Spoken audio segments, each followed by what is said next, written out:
The knives are out for Meghan Markle again. Yesterday it was Lady Colin Campbell asking with calculated nudge wink, is the Pope Catholic, to float plastic surgery gossip without saying anything actionable. And today the Sunday paper mill is back to pre-wedding vows, complete with disturbed royals and recycling staff room whiskers. Different day, same playbook.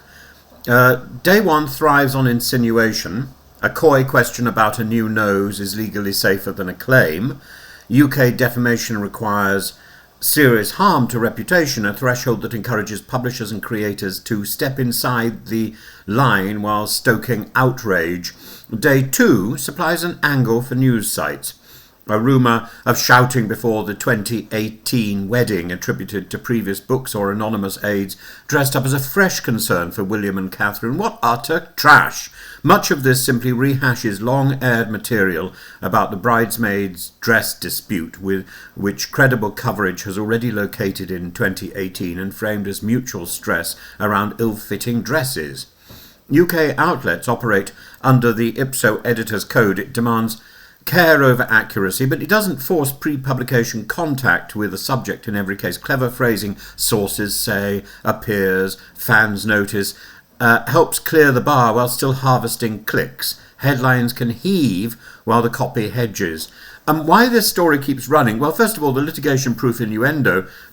Questions about cosmetic work are framed as opinions or comparison, not statements of fact.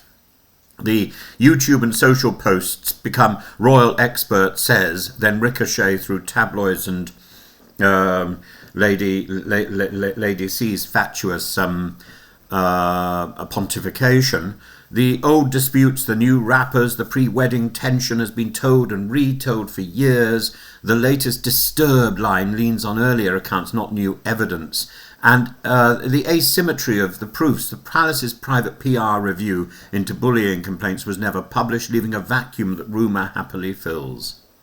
What we actually know and what we don't know, well, we actually know that the palace commissioned a review of workplace complaints in 2021 and later said the outcome would remain confidential, while with HR changes made internally, no findings were released. What is known is that multiple accounts confirm the 28 bridesmaids' dress, with credible reporting that both women were upset, not simply a morality tale with one villain.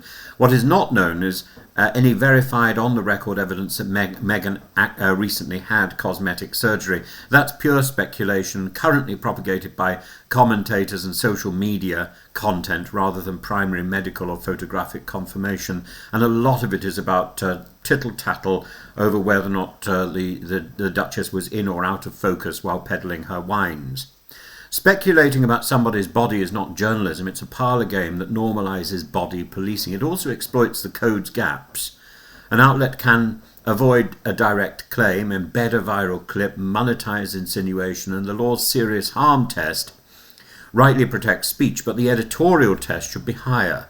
Are we informing the public or feeding a pile-on? And once the rumour trends, it spawns thumbnails, breaking TikToks, and lists, and tabloids quote the creators cite the tabloids, and the loop presents itself as corroboration. Meanwhile, richer stories say verified policy work or charitable outcomes. They struggle for oxygen because they lack the sugar hit of scandal. The effect is not unique to Meghan, but it is a near-perfect accelerant.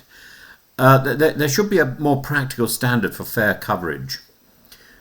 We should be source weighting with privileged primary material, court records, named interviews, published books, read in context, over this sort of creator commentary of the drip of Lady C's nod, wink, nod, nudge. What is nudge, wink? I can't remember what's going on, winking or nudging or nudging or whatever. I'm getting confused with my vowels there.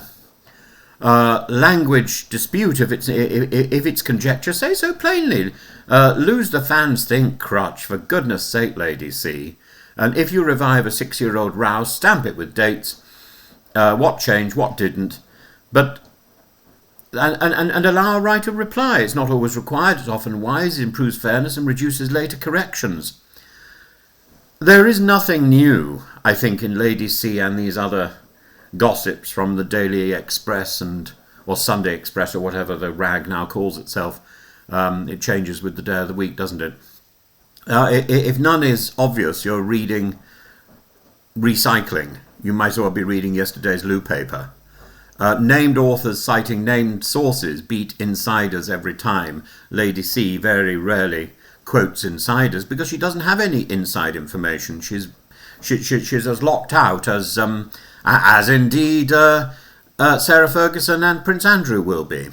If the event was 2018 and the copy is 2025, demand a reason for the revival and for the time lag. What looks like a fresh scandal is mostly a remix of old material plus a dash of body gossip. The incentives are structural, legal thresholds, traffic economics, and a ready market for royal melodrama. The remedy is boring and unfashionable, precision dating, source quality, and an ethical refusal to police women's faces for sport. Until editors and audiences prize those virtues, the knives will keep flashing and nothing of value will be learned. And I think the tabloids need, frankly, to grow up. It's not about whether or not Prince Harry will cough up money for another court case. It's about whether or not our desire for this sort of gossip can be can be diverted into useful material. The bottom line is, if it's not helping somebody, why are we parading it?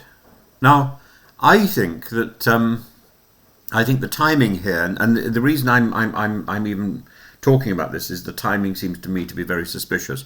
Andrew is now out of the way, so now the knives seem to be turning towards Meghan, and that is so unbelievably crass as to make me want to I want to call out Lady C. I want to call out the Express. I want to call out the various people who are peddling this trash. There's a person called Royal News Network with a person called Brittany, who is as much a gossip as any of the others, and she seems to spend her entire life whispering into the camera as if she knows. She doesn't know anything. None of these people know anything. It's speculation to grab views, and I find it shocking. There are times when speculation is worthwhile, when one wants to be satirical and one wants to a sort of curry. One wants to whip up. One wants to whip up a little souffle, and then hurl it in the direction of Mr. Putin. But otherwise, I can't see of any reason to be so vengeful and spiteful just to get clicks. So, yeah.